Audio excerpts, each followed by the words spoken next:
இன்றைக்கி நாம் மினி பூண்டு கார தேன்குழல் முறுக்கு எப்படி பண்ணலான்னு தான் பார்க்க போகிறோம். இது ரொம்பவே சின்னதாக கிறிஸ்பினஸ்ஸாக சூப்பராக இருக்கும். 2 மாதம் ஆனாலும் கெட்டு போகாது. இதுக்காக ஒரு 4 வரமிளகாய் எடுத்து காம்பையெல்லாம் கிள்ளிடுங்க. இப்போ இதில் வரமிளகாய்க்கு உள்ளே இருக்கக்கூடிய சீடு நம்மளுக்கு தேவையில்லை. அதை எடுத்துகிட்டு கொஞ்சமாக சுடு தண்ணி விட்டு இது ஒரு 5 நிமிஷம் ஊற வச்சு மாற்றி வச்சிடலாம். இப்போ ஒரு மிக்ஸி ஜாரில் ஒரு அரை கப்பு பொட்டுக்கடலை போட்டு அரைச்சிடுங்க. அதே மிக்ஸி ஜாரில் 5 பல் பூண்டு ஊற வச்ச அந்த மிளகாய் கொஞ்சமாக தண்ணி விட்டு நல்லா பேஸ்ட்டாக அரைச்சி எடுத்துக்கோங்க. இப்போ இந்த பொட்டுக்கடலை பொடி ஒரு பவுலில் சேர்த்துட்டு இது கூட 2 கப் அளவுக்கு அரிசி மாவு, 1/2 டீஸ்பூன் சீரகம், 1/4 டீஸ்பூன் பெருங்காயம், தேவையான அளவுக்கு உப்பு, கொஞ்சமாக பெருங்காயத்தூள், 2 டேபிள் ஸ்பூன் சூடான எண்ணெய், அப்புறமா அரைச்ச பேஸ்ட் இவ்வளோ போட்டு நல்லா கை வச்சு மிக்ஸ் பண்ணிக்கோங்க.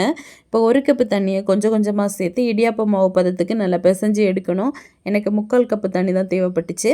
இப்போ நல்லா இந்த அளவுக்கு பிசைஞ்சு எடுத்ததுக்கப்புறமா இதில் ஒரு போர்ஷன் மாவை மட்டும் எடுத்து நம்ம முறுக்கு குழலில் போட்டுடலாம். நான் இந்த மாதிரி தேன்குழல் பிழிவோம்ல அந்த ஒரு மோல்டு தான் எடுத்திருக்கேன். உள்ளே போட்டு பெட்டர் ஷீட்டில் இந்த மாதிரி பிழிஞ்சு எடுத்துகிட்டு ஸ்பூனில் எடுத்து போட்டோன்னா ஈஸியாக இருக்கும். இந்த மாதிரி சின்ன சின்ன முறுக்காக பிழிஞ்சு எடுங்க. இப்போ இம்மிடியேட்டாக எண்ணெயில் போட்டு ஃப்ரை பண்ண ஆரம்பிச்சிடலாம். நல்லா சூடான எண்ணெயில் போட்டு 2 பக்கமும் திருப்பி திருப்பி போட்டு கோல்டன் கலர் ஆனதுக்கப்புறமா வெளியேடுங்க. இது போட்ட உடனே திருப்பி போட வேண்டாம், வெடிக்க ஆரம்பிக்கும். ஸோ கொஞ்சம் நேரம் வச்சுட்டு அதுக்கப்புறமா திருப்பிடுங்க. இப்போ நல்லா கோல்டன் கலர் ஆயிடுச்சு. வெளியே எடுத்து சர்வ் பண்ணிடலாம். ஒரு மாதம் ஆனாலும் கெட்டு போகாது. ஃபுல் டீட்டெயில் வீடியோ நம்ம சேனலில் இருக்குது, செக் பண்ணி பாருங்கள். தேங்க்யூ.